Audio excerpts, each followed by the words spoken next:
From dreamers at IIT Madras to pioneers in India's private space sector, Agnikul Cosmos is rewriting history.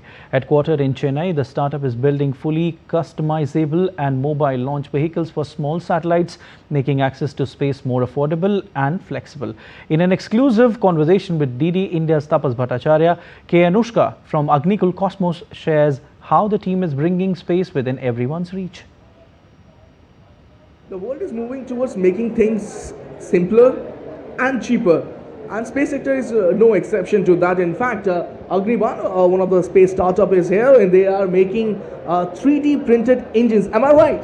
Yes, we're making 3D printed engines. All our engines are designed and manufactured in-house. We have a rocket factory in our facility in Chennai, in the IIT Madras Research Park, where we manufacture our engines.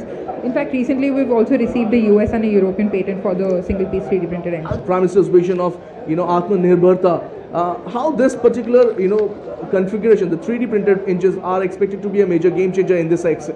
So along with the Atmanirbharta, as you mentioned, and the Viksit Bharat vision that the Prime Minister has for India, what we are doing here at Agnikul exactly is we are looking to launch from anywhere, anytime and affordably. So with regard to the engines, like you asked, by being able to manufacture them, 3D print them, we're bringing down the manufacturing time and cost by 10 times lesser.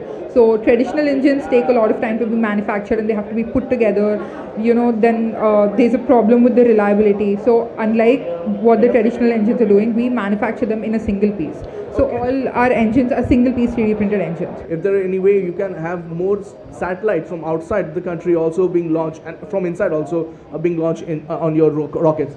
So with regard to satellites from outside being launched, we're already talking to a couple of customers. We already have a couple of LOIs from customers outside India. And yeah, once we start our orbital launch, the idea is to start launching for those customers as well. Right. So they're all set. When we talk about launching satellites, we talk about rockets. ISRO, NASA, SpaceX, they have a monopoly on that. We believe that Agnikul, in a short while from now, is expected to break that particular monopoly and will be a name to reckon with. With Campus Uttam, this is Tapas Bhattacharya for DD India from Delhi.